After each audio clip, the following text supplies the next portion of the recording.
गरजेचं आहे आणि मला असं वाटतं की याबद्दल आपल्याकडे प्रवक्ते सन्माननीय शिवराय दादा आपल्या सगळ्यांना मार्गदर्शन करणारच आहे. माझी सर्व बांधवांना एक कळकळीची विनंती आहे की मतदान 100% कसं होईल याच्यावर पण आपण जरा भर दिला पाहिजे. मला वाटतं शिवराय दादा तुम्ही यावर पण थोडं मार्गदर्शन सगळ्यांना करा. खूप सारे कन्फ्युजन्स लोकांना आहे, मतदान कसं करावं याबद्दल खूप कन्फ्युजन्स आहे, यावर पण तुम्ही बोलावं, मार्गदर्शन करावं. जोरदार टाळ्याने आपण स्वागत करूया सन्माननीय शिवराय दादा कुलकर्णी. या भागातील प्रदीप भाऊ कोल्हे त्यांना विनंती करतो की त्यांनी मंचावर यावं. प्रदीप भाऊ कोल्हे आजच्या या हॅलो हॅलो चालला का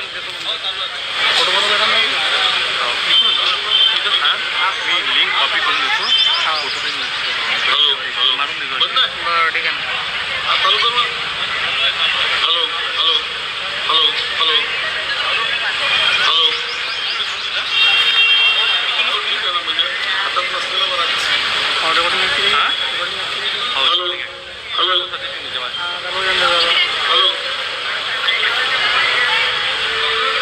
हॅलो हॅलो हॅलो हॅलो कर बंद हॅलो. आजच्या या नवसारी प्रभागाच्या भारतीय जनता पार्टीच्या उमेदवारांच्या प्रचारार्थ जाहीर सभेत या ठिकाणी उपस्थित असलेल्या आमच्या भाजपाच्या ज्येष्ठ नेत्या, अमरावती शहराच्या माजी महापौर आणि प्रदेशावर ज्यांनी नेतृत्व केलं महिलांचं, अशा आदरणीय किरणताई महल्ले, मंचावर उपस्थित असलेले भाजपाचे नेते बाळासाहेब वानखडे, सिद्धार्थजी, त्यानंतर या प्रभागातील सर्व सन्माननीय ज्येष्ठ नागरिक बंधू आणि उपस्थित बंधू आणि भगिनींनो, आपल्याला सगळ्यांना कल्पना आहे 15 जानेवारीला गुरुवारी आपल्याला सगळ्यांना अमरावती शहराच्या भवितव्यासाठी आपल्या मतांचा कौल द्यायचा आहे. आणि यावेळची निवडणूक जशी दरवेळची निवडणूक 5 वर्षांनी येते, यावेळची निवडणूक जवळजवळ 9 वर्षांनी आलेली आहे. आणि 9 वर्षांनी आल्यामुळे पोळा जसा फुटतो त्याप्रमाणे उमेदवारांची गर्दी ही प्रत्येक प्रभागामध्ये आहे. थोडंसं समाजामध्ये काम केलं की मी लगेच नगरसेवक होऊ शकतो आणि काही झालं तरी मीच होणार, आणि म्हणून सगळ्यांनी उमेदवारी अर्ज दाखल केलेले आहेत. या गर्दीतून आपल्याला एक जण निवडायचा आहे. हा प्रभाग शिक्षण महर्षी डॉक्टर पंजाबराव देशमुख उपाख्य भाऊसाहेब देशमुख ज्यांनी आपल्या हातामध्ये ज्ञानदानाचा खडू घेतला आणि तळागाळातल्या बहुजन समाजाला जातपात न पाहता त्याला शिक्षण मिळालं पाहिजे आणि त्याचं जीवन उंचावलं पाहिजे, यासाठी ज्या भाऊसाहेबांनी आपलं आयुष्य वेचलं, आपल्या अमरावती जिल्ह्याचं जे भूषण आहेत त्या भाऊसाहेबांच्या विचारांवर प्रेम करणाऱ्या, भाऊसाहेबांवर जीव लावणाऱ्या जनतेचा, सुशिक्षित लोकांचा, समजदार लोकांचा, शांतिप्रिय लोकांचा हा प्रभाग आहे. पण दुर्दैवाने रचना करताना या प्रभागातल्या शांतिप्रिय, सद्भावनेने राहणाऱ्या लोकांचा विचार न करता अशी काही प्रभागाची रचना झालेली आहे की या प्रभागामध्ये यावेळी जे संकट विधानसभा निवडणुकीत आपल्यावर ओढवलं होतं ते संकट ओढवण्याचं चिन्ह पुन्हा एकदा तुमच्या या प्रभागामध्ये निर्माण झालेलं आहे. किरणताई काल परवा अमरावती ओवेसी आले होते आणि ओवेसीने आपल्या जाहीर सभेमध्ये आमचे सर्व उमेदवार निवडून येणार, त्यातले खात्रीलायक उमेदवार आमचे किंवा आमच्या समविचारी समाजाचे कुठले कुठले उमेदवार निवडून येणार त्याची यादी वाचली. त्यात मला दुर्दैवाने सांगावंसं वाटतं की त्यात नवसारी प्रभागाचा उल्लेख त्यांनी केला. मी जुन्या वस्तीमध्ये बडनेरामध्ये राहतो. माझ्या प्रभागामध्ये गेल्या वेळी माझ्या प्रभागातील जनतेने आपला मोहल्ला आपली जात सांभाळली. आम्ही जात आणि मोहल्ला सांभाळत राहिलो आणि दुसऱ्या मोहल्ल्यानी धर्म सांभाळला, मजहब सांभाळला आणि परिणाम हा झाला की माझ्या जुन्या वस्ती प्रभागामध्ये जो हिंदुत्ववादी प्रभाग आहे कट्टर, त्या प्रभागामध्ये 3 MIM निवडून आले. याचा दुष्परिणाम काय झाला? याचा दुष्परिणाम हा झाला की गेले 9 वर्ष आमचे नगरसेवक कोण होते त्यांचे चेहरे आम्हाला पाहायला मिळाले नाही. 4 पैकी 3 नगरसेवक जेव्हा MIMचे निवडून आले ते 25% भागातले होते आणि 75% भागामध्ये एक फक्त भाजपचा नगरसेवक निवडून आला होता. त्याच्यामुळे आपल्यावर विकासावर 100 रुपये जर खर्च होणार असतील तर हे 100 रुपये 25% भागात खर्च होतील, आपल्या हाती धतूर राहील. ही स्थिती नवसारी प्रभागाची आहे. हे मी नाही म्हणत आहे, हे ओवेसी म्हणत आहे.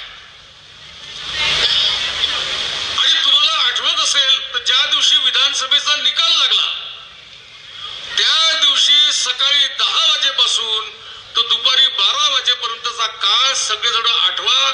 आपण टीव्ही समोर बसलो होतो, आपण मोबाईलवर बसलो होतो आणि अमरावतीमध्ये पुन्हा एकदा पिवळी माती उडेल की काय ही भीती निर्माण झाली होती. लोक आपल्या आपल्या कुलदैवताचं स्मरण करत होते की असं घडता कामा नये. पण भारतीय जनता पार्टीच्या कार्यकर्त्यांमुळे, भारतीय जनता पार्टीच्या मतदारांमुळे त्यावेळी अमरावतीची लाज राखली गेली. आता तुम्ही सगळेजण जर वाटल्या गेले तर जे संकट मागच्या वेळी जुन्या वस्तीवर उडवल्या गेलं होतं बडनेराच्या, ते संकट तुमच्यासारख्या उच्च विद्याविभूषित आणि अत्यंत भाऊसाहेबांवर प्रेम करणाऱ्या, शांतिप्रिय, सद्भावनेने राहणाऱ्या प्रभागामध्ये उद्भवल्याशिवाय राहणार नाही. ही भीती मला आपल्याला सांगावीशी वाटते. आणि त्यामुळे मतदान करताना विचारपूर्वक मतदान करा. जाती जातीमध्ये विभागून, मोहल्ल्यामध्ये विभागून, या भागातला त्या भागातला, आमच्या भागात आमचे 3 चालू, तुमच्या भागात तुमचे 3 चालवा, त्या भागात तुमचे 3 चालतील, असं करू नका. करताना आम्हाला निर्णय द्यायचा आहे. निर्णय विकासाच्या दिशेने द्यायचा आहे. निर्णय आमच्या सुरक्षेच्या दिशेने द्यायचा आहे. ही जी निवडणूक आहे मित्रांनो, ही निवडणूक केवळ रस्ते, नाल्या, साफसफाई याची निवडणूक नाही. ही निवडणूक अमरावतीच्या सुरक्षिततेची निवडणूक आहे. विकास तर होणारच आहे. विकासामध्ये सिद्धार्थ भाऊ, राज्यामध्ये देवेंद्रजींच्या नेतृत्वामध्ये प्रचंड विकासाची गंगा ही राज्यामध्ये वाहायला लागलेली आहे. केंद्रामध्ये नरेंद्र मोदीजी आहेत आणि हे डबल इंजिन सरकार देशामध्ये, महाराष्ट्रामध्ये जोरात काम करत आहे.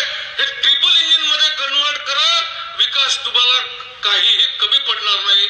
विकासाची तुमची कुठलीही गैरसोय होणार नाही. माननीय पालकमंत्री थोड्या वेळामध्ये इथे पोहोचणार आहेत. अत्यंत कर्तव्यदक्ष, अत्यंत चांगले धडाडीचे पालकमंत्री आपल्याला लाभलेले आहे. आणि तुम्हाला अनुभव जर घ्यायचा असेल की पालकमंत्री कसे आहेत, तर हा एक पोरगा उभा आहे, ऋषिकेश नावाचा तरुण, नगरसेवक नाही, आमदार नाही, पण तरीही केवळ भाजपाचा कार्यकर्ता म्हणून कोटी कोटी रुपयाचा निधी त्यांनी या प्रभागात टाकला असल्याचं मला माहिती आहे.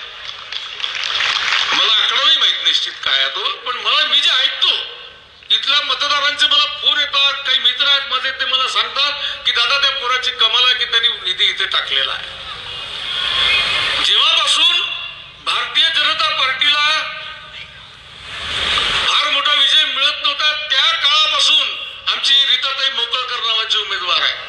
तेव्हापासून या भागामध्ये भारतीय जनता पार्टीचा झेंडा घेऊन एकटी आपल्या मूल्यातून एकटी फिरत होती, नवऱ्याची साथ होती, दोघं मिळून भाजपाचं काम करतात. अशा एका भाजपाच्या निष्ठावान कार्यकर्त्याला भाजपाने उमेदवारी दिल्या. आमचा छोटू वानकडे हसत राहतो नेहमी, नम्र पोरगा आहे, हो ना दादा धावायला तयार आहे, असा आमचा उमेदवार आहे अभिजित वानकडे.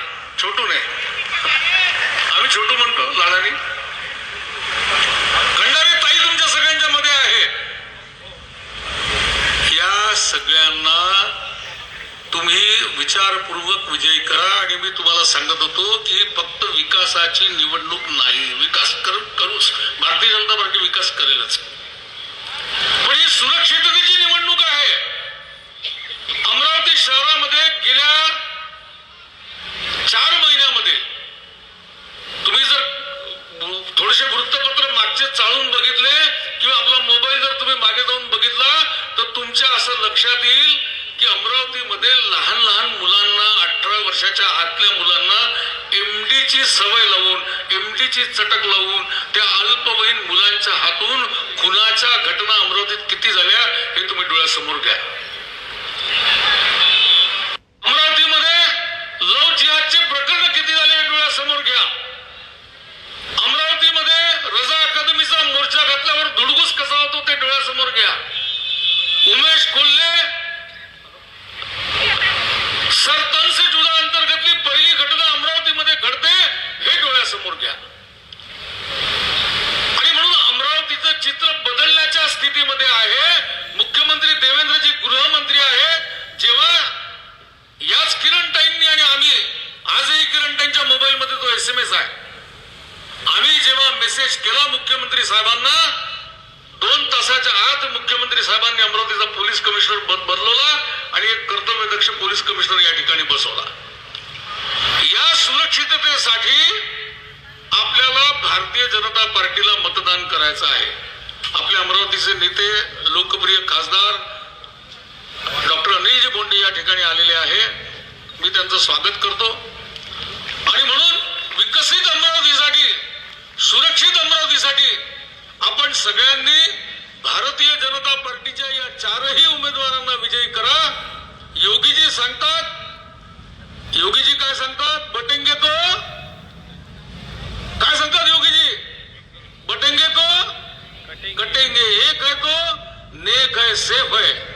आणि म्हणून तुम्ही जर ही चूक केली, आपले आपले मोहल्ले, आपल्या आपल्या जाती, आपले आपले समाज, आपले आपले दोस्त मित्र, तर तुम्ही पुन्हा या इथे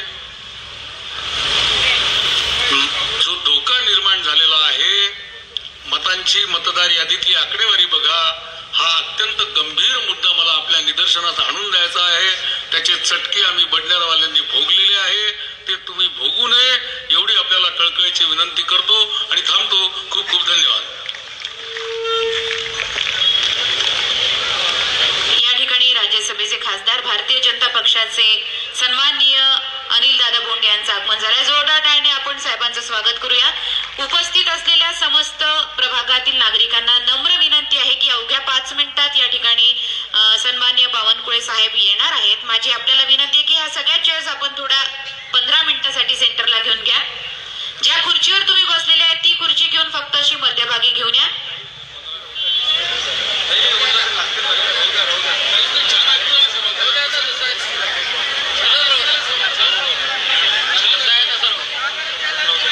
चालेल. साहेबांचं म्हणणं आहे की जसे आहे तसे व्यवस्थित बसले आहे, सावलीचा आधार घेऊन बसलेले आहे. यानंतर मी सन्माननीय बोंडे साहेबांना विनंती करेन की सभेला संबोधित करावं.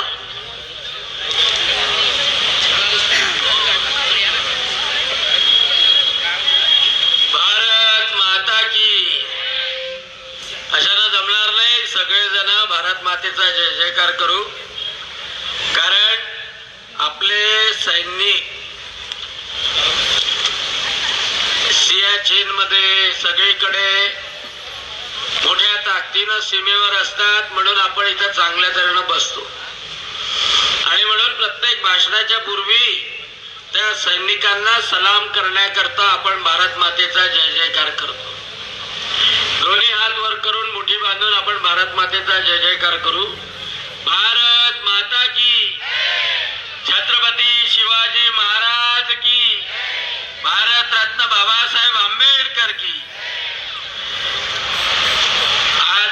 प्रभाग क्रमांक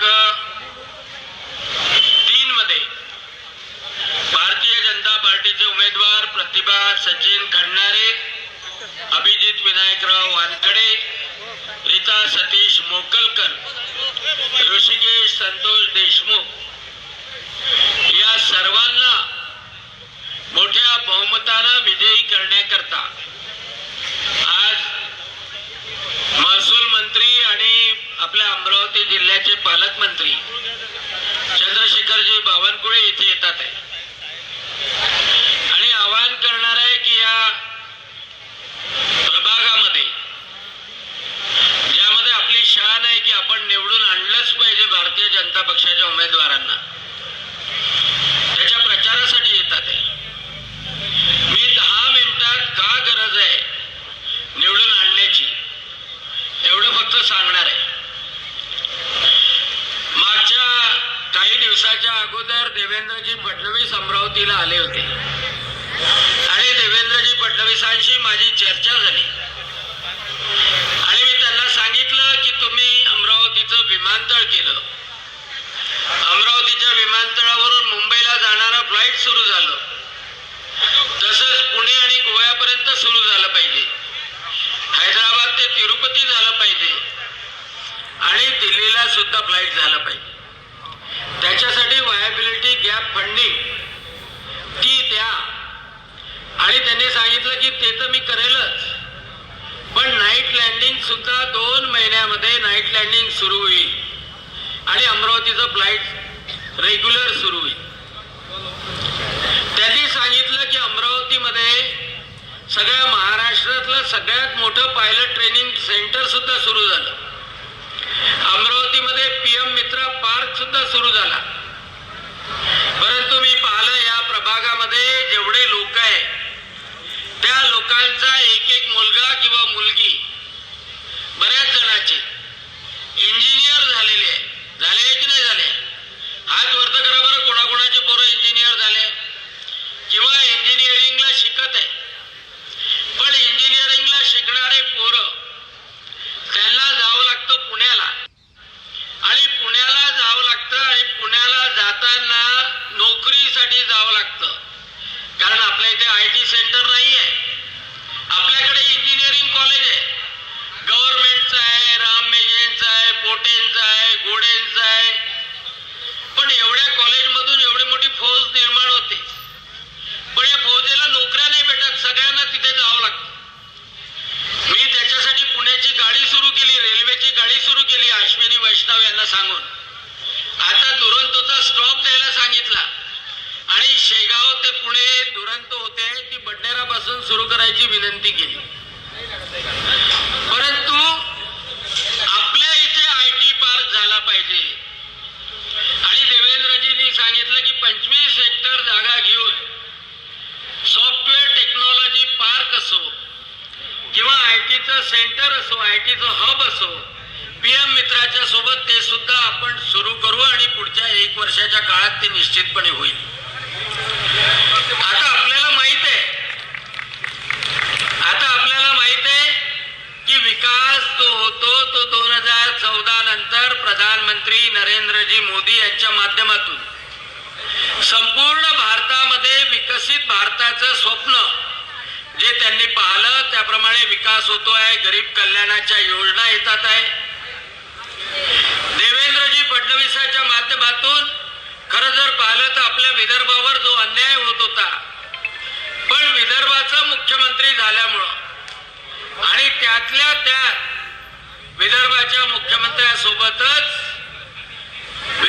तिथेही सावलीत बसले तरी काही हरकत नाही, कारण का शेवटी आपल्या कानावर बोलतानाच्या गोष्टी केल्या पाहिजे, उन्हात बसायची गरज नाही. जिथं सावलीत आहात तिथंच सावलीत बसा, शेवटी आपले कान उघडे आहे आणि कानापासून मेंदूचं अंतर जास्त नाहीये. पण जे काही मी सांगणार आहे ते मात्र तुम्हाला लक्षात ठेवायचं आहे आणि लक्षात ठेवून ते ऐकायचं आहे, कारण का मला हे माहित आहे या प्रभागामध्ये 42,000 मतं आहे. 11,000 मतं मी काही सांगितलं तरी ऐकणार नाही. 11,000 मुसलमानाच्या मताला किती घरकुलं दिले 11,000 मुसलमानाच्या मताला किती फुकट राशन दिलं, किती आयुष्यमान योजनेचे औषधं दिले, तरी पण ते ऐकणार नाही. कारण का त्यांना ओवेसी सांगून जातो, राष्ट्रवादीवाले सांगून जातात. म्हणून तुम्ही जे उर्वरित 30,000 हिंदूचे मत आहे, बौद्धाचे मत आहे, त्यांनाच सांगायसाठी मी आलोय. कोण्या मुसलमानाला हा संदेश देण्यासाठी मी नाही आलो. मी फक्त आलेलो आहे फक्त हिंदू मतांना सांगण्यासाठी. आणि हिंदू मतांना यासाठी सांगतोय की तुमचे पोरं इंजिनियर होतात आहे, तुमचे पोरं शिकतात आहे, आणि तुमच्या पोरांसाठी IT पार्क इथे आवश्यक आहे.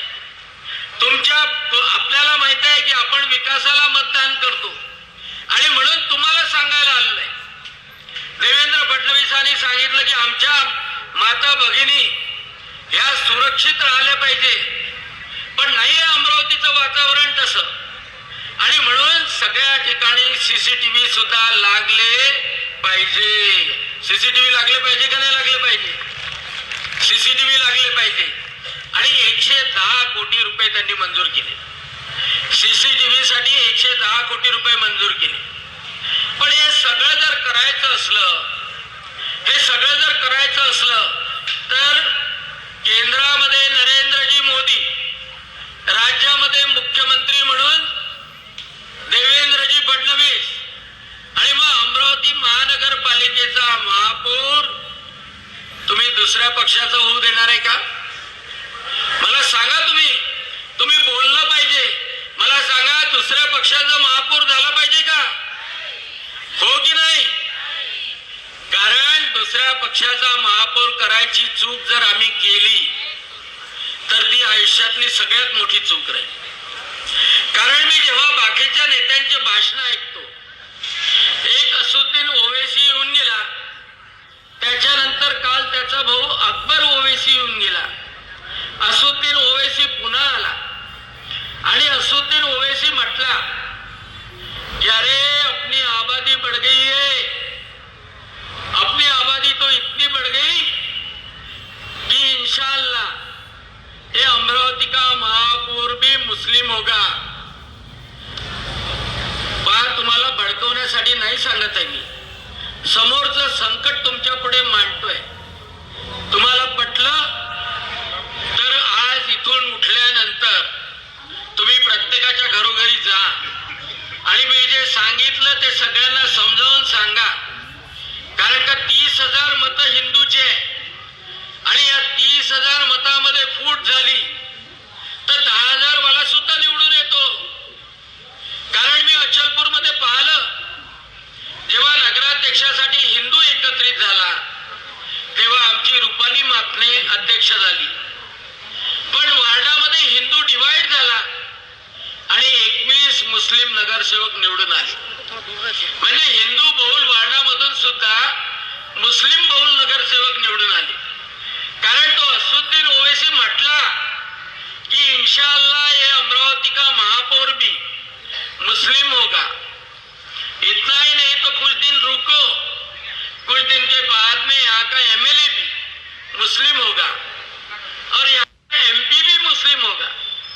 एवढी त्याची हिंमत होते. कोणाच्या भरोशावर? त्याला माहित आहे की आपल्यामध्ये फूट होत नाही आणि हिंदूंमध्ये फूट झाल्याशिवाय राहत नाही. कारण की पृथ्वीराज चव्हाणाला हरवण्यासाठी इथं जयचंद पुष्कर निर्माण होतात, इथं जयचंदाची खान आहे. आणि म्हणून त्यांनी म्हटलं, आणि त्या सोलापूरमध्ये गेला, आणि सोलापूरमध्ये तर एवढ्यापर्यंत तो गेला कि बोले मैं जिंदा रहूं ना रहूं, लेकिन मैं चाहता हूं कि ये भारत का प्रधानमंत्री भी हिजाब पहनने वाली महिला होगी. आता काय सांगू त्या असुद्दीन ओवैसीला की अरे त्या इराण मध्ये महिला सुद्धा त्या हिजाबान बुरखा काढून पेटवतात आहे. पण एवढी हिंमत होते, ही हिंमत याच्यामुळे होते का राष्ट्रवादी काँग्रेसचे नेते, अजित पवार राष्ट्रवादी काँग्रेसचे नेते आपल्या इथं आमदार निवडून गेला, एक जण विधान परिषदेमध्ये आले, आमचे बंधूच आहे, पण दूरदृष्टी नाही. ते म्हणतात की तिकडून निवडून द्या 25 उमेदवार राष्ट्रवादीचे, तिकडून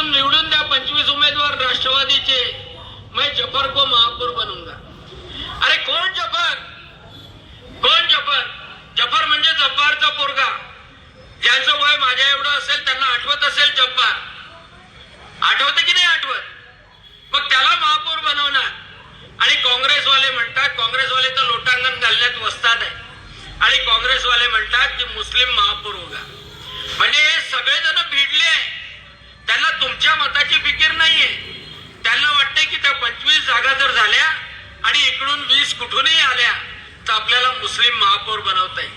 मुस्लिम महापौराचा मला विरोध नाहीये, पण मी जे पाहतोय, जी जनता भोगते, अरे गोवंशाचे ट्रकच्या ट्रक भरून येतात.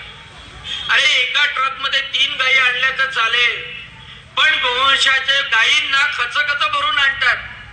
अरे साध्या अँबेसेडर सारख्याच्या, ते कोणती मारुतीची गाडी आहे, त्या मारुतीच्या गाडीमध्ये वासरं म्हणजे असे भरून आणतात की जिवंतपणे त्या गायीला नरक यातना होतात. अशांना लालखडीमध्ये याच लोकांच्या संरक्षणाच्या आतमध्ये त्यांची गोवंश हत्या होते. गोवंश हत्या होते. कितीही पकडले तरी बेश्रमाचे बेश्रम आहेत.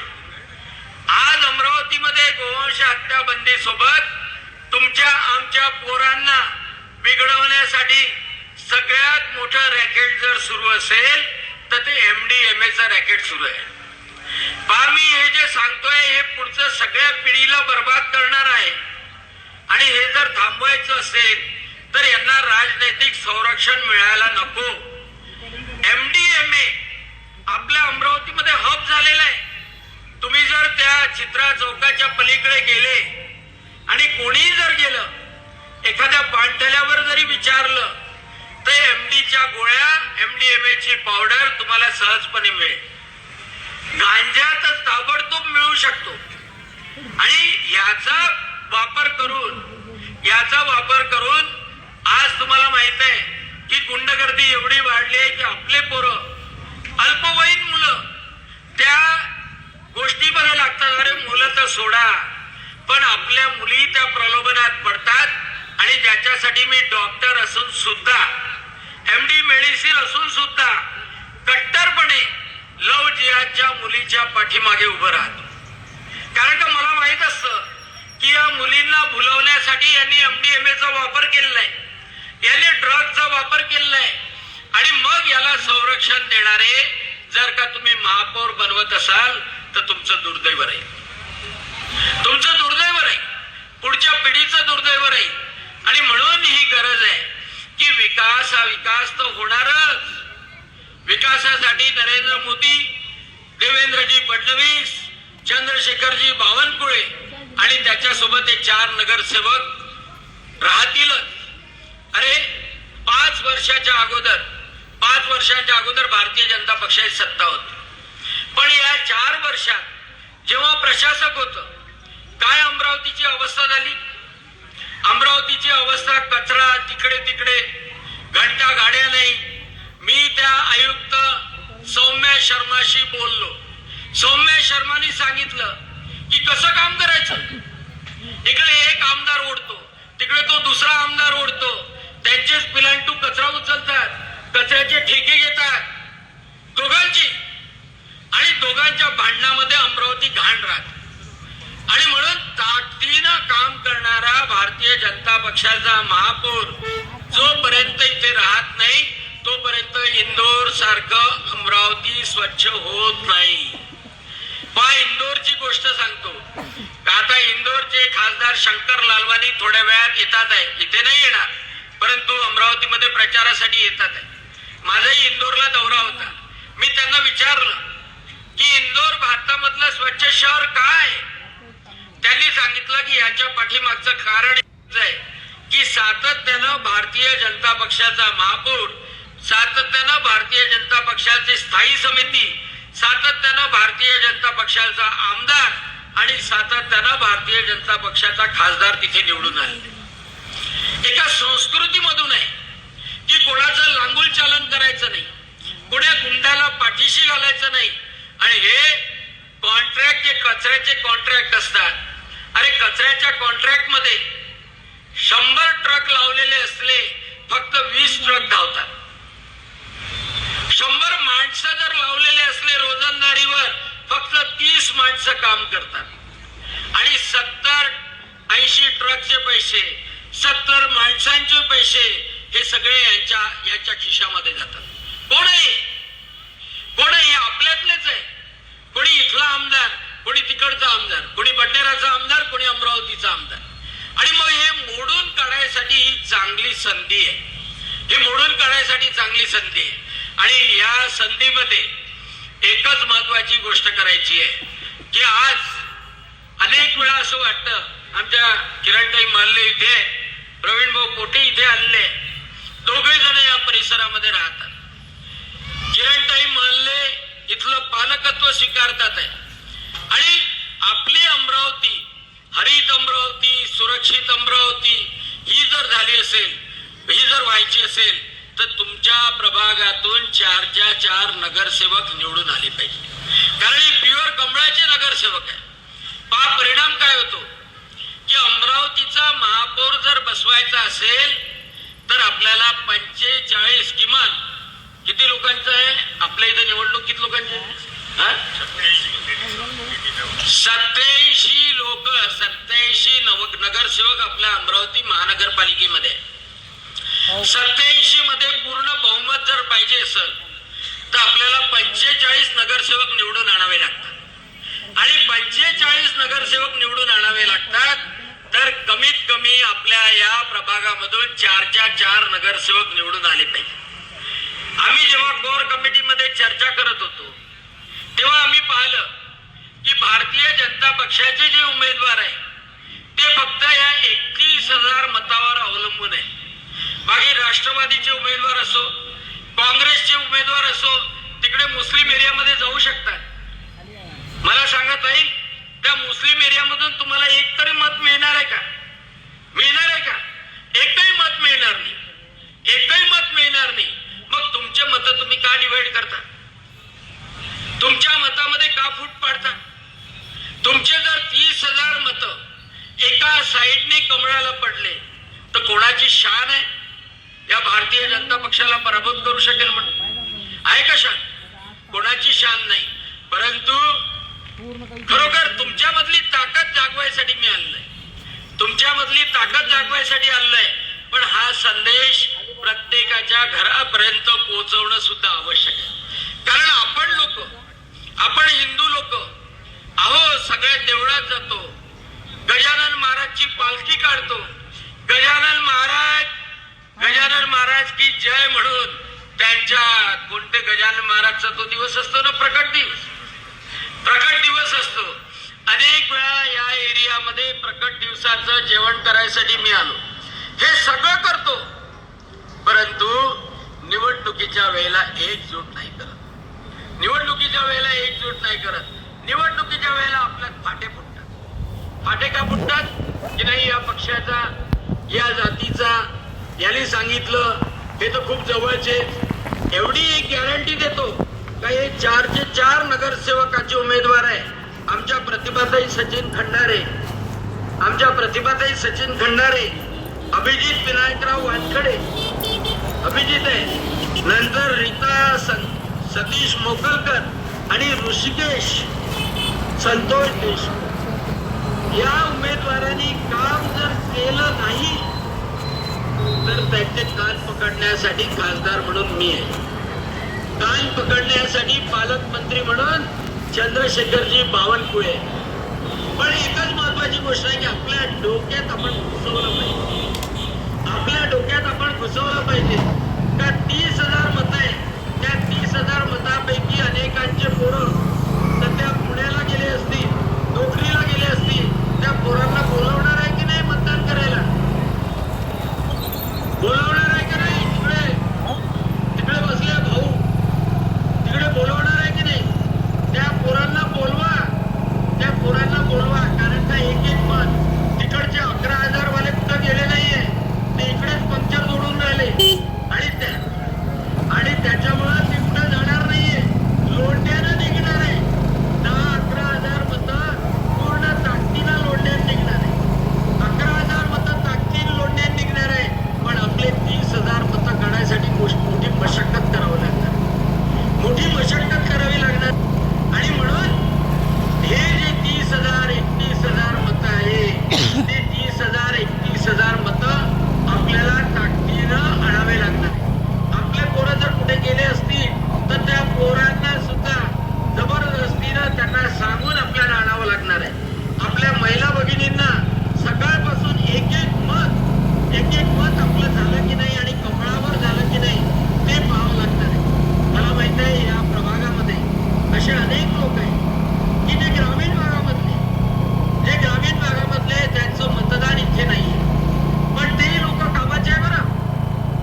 साहेबांच्या स्वागतासाठी शामभाऊ पाथे, प्रकाश अटाळकर, अश्विन राऊत, प्रदीप कुलकर्णी, सचिन दळवी, अतुल देशमुख, अमोल आगरकर, अनुप देशमुख, संकेत निंबोरकर, अरुणाताई चौधरी, रीनाताई देशमुख, संगीताताई तोंडे, दीपक कावटकर, बबलू ढोरे, बाळासाहेब मोरे, अनिल ठोसर, डॉक्टर शरद बावनेर, पिंटू यादव, गोपाल साहू, वैभव बगणे यांना सगळ्यांना विनंती आहे की आपण एकाच वेळी सगळ्यांनी स्टेजवर यायचं आहे. नवसारी प्रभाग क्रमांक 3 आपल्या सर्वांचे परिचित चारही उमेदवार प्रतिभा सचिन खंडारे, अभिजित विनायकराव वानखडे, रीता सतीश मोकलकर, ऋषिकेश संतोष देशमुख या चारही उमेदवारांच्या प्रचारासाठी या ठिकाणी सन्माननीय पालकमंत्री साहेब चंद्रशेखरजी बावनकुळे साहेब आपल्या सगळ्यांमध्ये उपस्थित आहेत. जोरदार टाळ्या.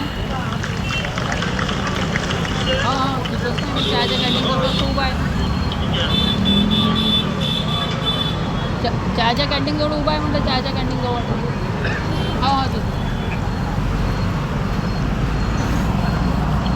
प्रस्तावनेसाठी मी 4 उमेदवारांपैकी ऋषिकेशला या ठिकाणी आमंत्रित करते.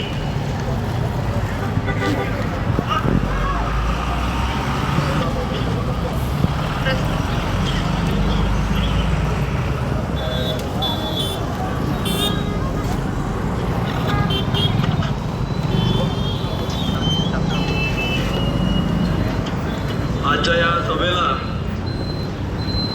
आपल्या अमरावती जिल्ह्याचे पालकमंत्री आणि आमच्या सर्वांचे मार्गदर्शक, अमरावती जिल्ह्याचे महाराष्ट्राचे लोकनेते आदरणीय चंद्रशेखरजी बावनकुळे साहेब यांचा आज आपल्या या नवसारी प्रभागाच्या विकासासाठी, संकल्पासाठी, एकात्मतेसाठी आणि दूरदृष्टीच्या नेतृत्वासाठी आज साहेबांनी आपल्याला आज वेळ दिली, आपल्या विकासाच्या कामासाठी वेळ दिली, पुढच्या दृष्टिकोनासाठी वेळ दिली. मंचावर उपस्थित आदरणीय डॉक्टर बोंडे साहेब, आदरणीय प्रवीण भाऊ पोटे पाटील साहेब, आदरणीय सौ किरणताई महल्ले, डॉक्टर नितीन दांडे साहेब, कुणाचे आता सध्या नाव घेत नाही. आपण प्रभागाचा विकास करताना साहेबांनी ज्या प्रमुख 4 गोष्टी सांगितल्या त्यातल्या 4 गोष्टी आपण निवडणुकीपूर्वीच केल्या.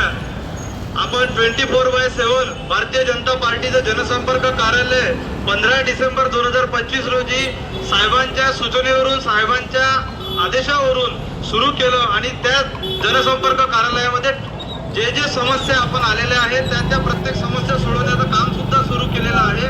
आणि प्रभागामध्ये ही एक संकल्पना केली की प्रत्येक मंदिरामध्ये तक्रार पेटी, प्रत्येक मंदिरामध्ये तक्रार पेटी आपण ठेवतो आहे. ती तक्रार पेटी कालपासून आपल्या प्रभागातल्या जवळपास 25 मंदिरामध्ये ठेवलेली आहे आणि ती तक्रार पेटीमध्ये तुम्हाला नागरिकांना ज्या ज्या समस्या असतील त्या प्रत्येक समस्या त्या तक्रार पेटीमध्ये तुम्ही टाका. ती प्रतिनिधी आमचा येईल आणि आमचा प्रतिनिधी ते घेऊन जाईल. आपलीच गाडी घेऊ. प्रश्न 2 दिवसात मार्गी लावून प्रत्येक तक्रार पेटीमध्ये तुमची जेही समस्या असेल ते प्रत्येक तक्रार आपण सोडवण्याचं काम करणार आहे. अमरावती विषय असेल की राज्य शासनाशी, केंद्र शासनाशी निगडीत विषय असेल, साहेबांनी जे साहेबांनी त्या सूचनेवरून आपण तक्रार पेटी इथे सुरू केली आणि त्या तक्रार पेटीतले काल 42 अर्ज आले. त्यातले आपण यातले 26 जण इथे आलेले सुद्धा आहेत. त्यांचे आपण काम सुद्धा सॉल्व्ह केले. आपली काम करण्याची पद्धत वेगळी राहणार आहे. साहेबांनी ज्या साहेबांच्या मार्गदर्शनात आम्ही काम करतो आहे ही पद्धत आजपर्यंत कुठल्याही नगरसेवकाच्या उमेदवारांनी, नगरसेवक असलेल्यांनी केलेली नाही. येणाऱ्या काळात भारतीय जनता पार्टीने आमच्यासारख्या तरुण उमेदवारांवरती विश्वास ठेवला. प्रतिभाताई खंडारे असतील, रीताताई मोकलकर असतील, अभिजित वानखडे असतील, आमच्या 4ही तरुण उमेदवारांवरती साहेबांनी विश्वास ठेवला आणि माझ्यासारख्या 27 वर्ष तरुणाला अमरावती शहरातला सर्वात तरुण उमेदवार म्हणून तुमच्या समोर उभं केलं. तुम्हाला शब्द देतो साहेबांच्या वतीनं एकही प्रश्न तुम्ही जे प्रश्न आमच्याजवळ ठेवाल ते साहेबांच्या दरबारातून आम्ही 7 दिवसात मार्गी लावू. एवढेच बोलतो आणि शब्दांना विराम देतो. प्रभागाला करायचं असेल प्रबळ तर लक्षात ठेवा फक्त आणि फक्त कमळ. यानंतर सन्माननीय बावनकुळे साहेबांना मी विनंती करते की आपण मार्गदर्शन करावे.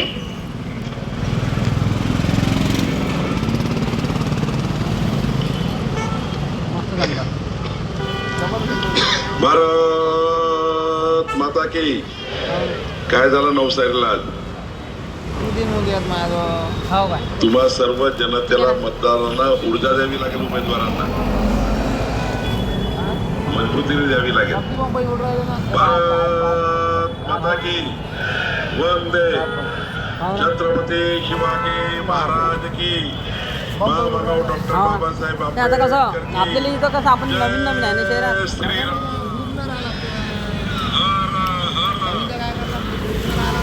व्यासपीठावर उपस्थित आपल्या पक्षाचे अध्यक्ष नितीन ते तर नांदेजी, आहे हो ते तर आहे माजी मंत्री प्रवीण पोटे पाटीलजी, किरणताई नाही, मर्लेजी, ते तर आहे. शिवराय आपण कुलकर्णी, ते- जयंत जिडियन, आता कसं मी म्हटलं आपण नवीन नवीन आहे आपल्या कोणी काही सोबती नाही.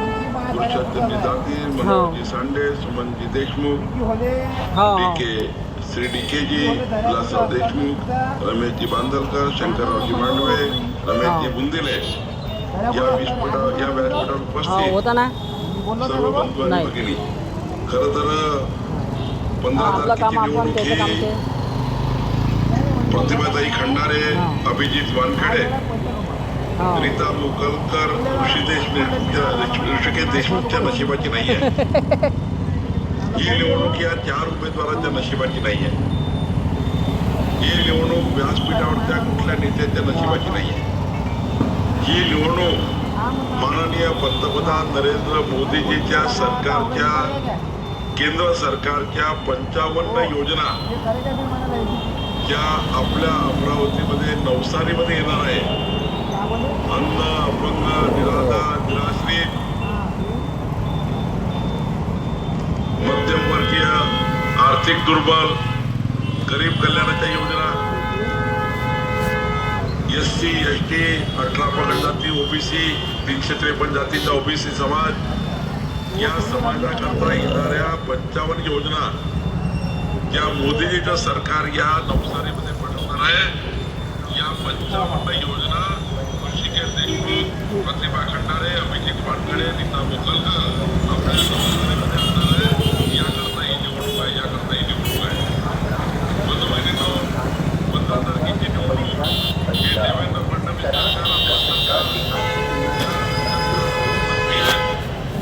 या सरकारच्या 48 योजना ज्या नवसारीला लागू होतात, झोपून उठल्यापासून झोपतपर्यंत मनुष्याच्या गरजा पूर्ण करतात, अशा संपूर्ण रस्त्यापासून, विजेपासून, लाईटपासून, पिण्याच्या पाण्यापासून, गटर लाईटपासून या शहरामध्ये विकसित अमरावती करण्याच्या योजना ज्या 48 योजना आहेत ज्या या शहरात लागू होतात, त्या योजना आपल्या नवसारीमध्ये आणण्याकरता ही निवडणूक आहे. एवढंच नाही तर पालकमंत्री म्हणून मला जे 785 कोटी रुपये खर्चाचे अधिकार आहेत, या 785 कोटी रुपयाच्या अधिकारातनं नवसारीमध्ये जास्तीत जास्त निधी आला पाहिजे. याकरता 15 तारखेची निवडणूक आहे. 15 तारखेची निवडणूक 124 योजनाची आहे. खरं तर या प्रभागामध्ये मी ऋषिकेशला सांगितलंय, मोकलकरला सांगितलंय, खंडारताईला सांगितलंय, वानखेडेला सांगितलंय, या नवसारीमध्ये मी 5 वर्ष पालकमंत्री म्हणून प्रत्येक वर्षी 10 कोटी 5 कोटी म्हटलं होतं ऋषिकेश. तो 10 कोटी लिहिला आहे त्याला नको. मला आठवते पूर्ण कोणाला काय काय म्हटलंय. या 4ही उमेदवाराला प्रत्येक वर्षी पुढचे 5 वर्ष 5-5 कोटी रुपये आपण या ठिकाणी पालकमंत्री म्हणून देण्याचा निर्णय केला आहे. 25 कोटी रुपयाचे विकास कामं, रस्ता, वीज, पाणी, तुमच्या घरासमोरची अंडरग्राऊंड गटर लाईन या सर्व गोष्टी करण्यासाठी देणार आहे. नवसारीच्या पोलीस चौकीचा आपण निर्णय करतोय.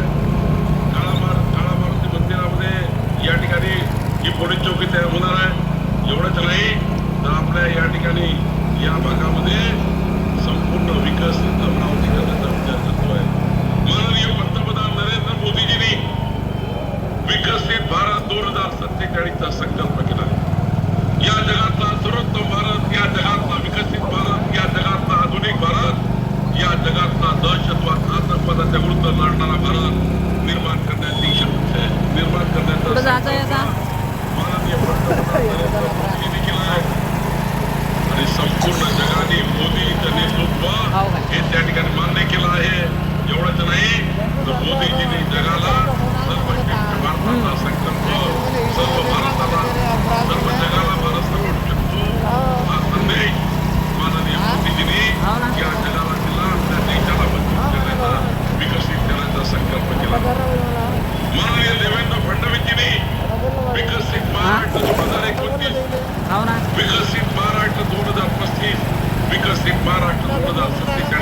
मीच बनवतो, मीच बनवून राहिलो. मंत्रिमंडळासमोर आम्ही जेव्हा प्रस्ताव पारित केला तेव्हा हे राज्य हे नाही ना आपलं जवळ. आजपासून 23 वर्षानंतर हा महाराष्ट्र कसा असेल, हे महाराष्ट्र देशातलं सर्वश्रेष्ठ राज्य असेल याकरता विकसित महाराष्ट्राचा संकल्प देवेंद्र फडणवीसांनी केला. मंत्रिमंडळासमोर 23 वर्षानंतरचा महाराष्ट्राचा विजन तयार मीच झाला वाईस देतो, आणि या मीच बातमी विजनमध्ये करतो, मी सोडतो. अमरावतीचा विषय आला. अमरावतीला हा? विकसित अमरावती करण्याचा निर्णय आपण घेतला. 23 वर्षानंतर ही अमरावती कशी असेल? जन्म झालेलं बाळ, जन्म होणारं बाळ, आपल्या घरातल्या आपल्या महिला भगिनी बंधू आपल्या जीवनामध्ये नवीन परिवर्तन करण्याची योजना आपण तयार केली. 2047 विकसित अमरावतीची योजना आपण तयार केली आणि याकरता लागणारा UGCPR DP प्लान आता या नगरसेवकाला मंजूर करणार आहे. आपल्या हे जे चारही नगरसेवक निवडून येणार आहे यांना पहिलं काम करावं लागेल की अमरावती महानगरपालिकेला विकसित अमरावती महानगरपालिका 2047 ची विकास योजना यांना मंजूर करायची आहे. 2047 विकास योजना मंजूर करताना आपण विचार केला आहे की 23 वर्षानंतर जी जनसंख्या असेल, या जनसंख्येला रस्ते किती, पाणी किती, या शहराची ट्रॅफिक व्यवस्था काय, या शहराची सुरक्षितता काय असेल, या शहरामध्ये कुठल्या कुठल्या विषयावर काम करावं लागेल. चिखलदराला आपण स्काय वॉक करतोय, चिखलदराला पर्यटन केंद्र करतोय. या विदर्भातल्या देशातलं सर्वोत्कृष्ट पर्यटन केंद्र हे चिखलदरा करण्याकरता 400 कोटी रुपयाची आपण योजना तयार केली आणि मार्च एप्रिलमध्ये आपण स्काय वॉक चालू करतोय. कोलकाता देशातलं उत्तम पर्यटन स्थळ करण्याची योजना तयार झाली. एवढंच नाही तर आपल्या अंबादेवीच्या एकविरेच्या पर्यटन स्थळाच्या माध्यमातून, यात्रा स्थळाच्या माध्यमातून आपण या ठिकाणी एक विकसित अमरावतीमध्ये एकविरेचा आणि अंबादेवीच्या मंदिराचा विकास आराखडा तयार केला. एवढंच नाही, या शहराला संपूर्ण 28 योजनाच्या माध्यमातून या शहराला रस्ते, वीज, पाणी, एज्युकेशन आणि एवढंच नाही तर या शहराला IT आणि या ठिकाणी शिक्षणाचं हब तयार करण्याचा विचार आपण करतोय. बेलोरा विमानतळ आपण चालू करत असताना पुढच्या या वर्षभरामध्ये नवीन 8 विमानं चालू करण्याचा विचार आपण करतोय. अमरावती हैदराबाद, अमरावती इंदोर, अमरावती पुणे या सर्व विमानतळाच्या माध्यमातून हे शहर जोडण्याचा आपण प्रयत्न करतोय. आणि एवढंच नाही तर अमरावतीच्या मुला मुलींना विमानाचं पायलट होता येईल, विमानामध्ये त्या ठिकाणी एअर होस्टेस होता येईल. याकरता आशिया खंडातलं सर्वात आधुनिक पायलट निर्माण करण्याचं ट्रेनिंग सेंटर या ठिकाणी आपल्या या ठिकाणी एअर होस्टेस होण्याकरता ट्रेनिंग सेंटर आपण आशिया खंडातलं सर्वात आधुनिक ट्रेनिंग सेंटर अमरावतीमध्ये होणार आहे. अमरावतीमध्ये सर्वात जास्त पायलट तयार होणार आहे. याकरता आपण या ठिकाणी या ठिकाणी भूमिका ठरवली आहे. आज या ठिकाणी कॅन्सर हॉस्पिटलचा आपण निर्णय करतोय, मेडिकल हॉस्पिटलचा आपण निर्णय करतोय, रिद्धपूरला मराठी विद्यापीठाचा निर्णय आपण करतोय. या शहराला 2047 पर्यंत 8 उड्डाणपुलं देण्याचा निर्णय आपण करतोय, जेणेकरून अमरावतीच्या ट्रॅफिक कुठेच थांबू नये याची तयारी आपण करतोय. बंधू भगिनींनो, मी जर विचार केला 124 योजनांचं अमरावती शहर मी सांगू शकतो पालकमंत्री म्हणून. या शहराला पिण्याच्या पाण्यापासून तर सर्वच योजना देण्याची आपण काम करतोय. विकासाचा जाहीरनामा आपण प्रसिद्ध केलाय, पण अत्यंत 2 महत्वाचे विषय आपण मार्गी लावतो आहे. अमरावती शहराचा पालकमंत्री म्हणून मला जी जबाबदारी देवेंद्र फडणवीसजी दिली आहे, मी राज्याचा मालमत्तेचा मंत्री आहे. तुमच्या मालमत्तेचं रक्षण करणे, तुमची मालमत्ता त्या ठिकाणी या ठिकाणी ती सुरक्षित ठेवण्याची जबाबदारी माझी आहे. आणि म्हणून अमरावती शहरामध्ये जेवढी घरं 15/10/2024च्या पूर्वी बसली आहेत, ज्यांनी 15/10/2024च्या पूर्वी घर बांधलं आहे त्या सर्व घराचं प्रॉपर्टी कार्ड बनवून देण्याची जबाबदारी ही माझी आहे, चंद्रशेखर बावनकुळेची आहे. म्हणून या शहरामध्ये जे लोक या ठिकाणी 15/10/2024च्या पूर्वी राहतात त्या सर्वांचं लेआउटमध्ये असतील, सरकारी जागेवर असतील, मुंबई जागेवर असतील, त्या सर्व घरांचं प्रॉपर्टी कार्ड आपण देणार आहे. आणि एवढंच नाही तर आपण अमरावतीला करतोय. नक्षा म्हणजे कधी काळी इंग्रजाच्या काळात सर्वे झाला तेव्हापासून अमरावतीचा कधी सर्वे झाला नाही. अमरावतीला आपण ड्रोन सर्वेक्षण करतोय. हे ड्रोन सर्वेक्षण करून या घराची लांबी किती, रुंदी किती, उंची किती, प्लॉटचा साईज किती, या गावात या बिल्डिंग मध्ये कोण राहतं, किती फ्लॅट्स आहे वगैरे सर्व ड्रोन सर्वेक्षण आम्ही करतोय. ड्रोन सर्वेक्षण करून तुमच्या घराचा मालकीचा कार्ड, तुमच्या घराचा भूमियेल, तुमच्या घराचा लँड रेकॉर्ड, तुमच्या घराचं CTS, तुमच्या घराचा सनद, तुमच्या घराचा संपूर्ण डेटा iCloudवर गुगलवर टाकणार आहे. 4 वर्षाचा पोरगा सुद्धा आपली प्रॉपर्टी आपल्या गुगलवर आपल्या मोबाईलवर बघू शकेल. असे अमरावतीला नक्षा योजनेत आम्ही घेतोय. अमरावतीला नक्षा योजनेत घेतोय. 500 वर्षानंतर एक कुणी नातू पडनातू तुमचं प्रॉपर्टी बघेल, त्याला सुद्धा मोबाईलवर आपल्या आजोबा पंजोबाची प्रॉपर्टी दिसली पाहिजे. असं प्रॉपर्टी कार्ड, अशी नक्षा स्कीम आपण अमरावतीला लागू करतोय. आणि अमरावतीला लागू करताना एका परिवाराला 4,000 रुपये खर्च येणार. पण ऋषिकेशजी आपण सर्वांनी, प्रवीण कुटेजी, दांडेजी, आपण मला सांगितलं की तुम्ही अमरावतीचे पालकमंत्री आहे. अंबाबाई एकविरेचं गाव आहे. इथल्या जनतेकडनं 1 रुपया घेऊ नका. आपलं सरकारने निर्णय केला, देवेंद्रजी निर्णय केला. देवेंद्रजी या शहराचे भाची आहेत, त्यांनी निर्णय केला 1 रुपया न घेता अमरावतीला आपण मोफत प्रॉपर्टी कार्ड देण्याचा, मोफत नक्षा योजना करण्याचा निर्णय आपण करतोय. एक कमळाचं मत नक्षा योजनेचं मत आहे.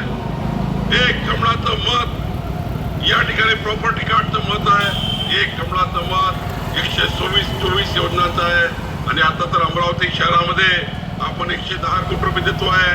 110 कोटीमध्ये अमरावती शहराची गल्लोन गल्ली, चौकन चौक, घरानं घर, प्रत्येक घरासमोर आपण CCTV सर्व्हिलन्स करतोय. एकही घर सुटणार नाही. सर्वांच्या घराला CCTV सर्व्हिलन्स करतोय. आणि AI बेस करतोय. AI बेस म्हणजे आता ते जे कॅमेरे आले, हे कॅमेरे तुम्ही कोणत्या उद्दिष्टाने अमरावतीमध्ये आले, चोरी करायला आला असेल तर चोरी करण्यापूर्वी त्याचा चेहरा पोलिसांना पकडले जाईल. डाका करायला आला तर डाका टाकण्यापूर्वी त्याचे एक्सप्रेशन घंटी तिकडे पोलिसांना वाजेल की कोणतरी डाकू टाकायला आलाय, कोणतरी चोरी करायला आलाय. ज्या उद्दिष्टाने एखादा व्यक्ती अमरावतीमध्ये आला असेल, पोलिसांना आधीच रिंग वाजेल की या ठिकाणी असे दंगा होऊ शकणार आहे. या ठिकाणी ड्रग्ज, या ठिकाणी गुन्हेगारी, सट्टा मटका जुवा गुन्हेगारी, या ड्रग्ज MD, या शहरामध्ये अवैध धंदे, ज्या शहरामध्ये अवैध धंदे बंद करण्याचा निर्णय आपण करतो आहे. CCTV सर्व्हिलन्स मध्ये हे शहर आणतो आहे. एवढंच नाही, या शहरामध्ये एकही गोमाता नाही खटली पाहिजे याचाही निर्णय आपण या शहरामध्ये करतोय. गोवंश हत्याबंदीचा निर्णय कडक करतोय. जेणेकरून हे CCTV सर्व्हिलन्स तुम्हाला काही करण्यापूर्वी पकडून घेईल. रात्री 2 वाजता जरी माझी लाडकी बहीण रस्त्याने गेली तरी कोणाची वाकडी नजर करण्याची हिंमत होणार नाही. असं अमरावती शहर करण्याचा आपण निर्णय करतोय. बंधू भगिनींनो, एवढंच नाही तर आमच्या लाडक्या बहिणींना आता या ठिकाणी आपली जी योजना सुरू राहणार आहे. मध्य प्रदेशमध्ये भाजपाचं सरकार आहे. 25 वर्षापर्यंत लाडक्या बहिणीची योजना चालू आहे. छत्तीसगडमध्ये भाजपचं सरकार आहे. 15 वर्षापर्यंत लाडक्या बहिणीची योजना चालू आहे. पण ज्या ज्या ठिकाणी काँग्रेस पार्टीचे सरकार आले त्या ठिकाणी लाडक्या बहिणीची योजना बंद झाली. आणि आता तर या नालायक काँग्रेसवाल्यांनी काल पत्र दिलं आयोगाला, निवडणूक आयोगाला, की मकर संक्रांतीच्या पूर्वी 2.5 कोटी लाडक्या बहिणींना आम्ही 3,000 रुपये त्यांचे देणार होतो. या काँग्रेसवाल्यांनी पत्र दिलं लाडक्या बहिणीचे पैसे देऊ नका. काय करायचं काँग्रेसवाले, काय करायचं यायचं?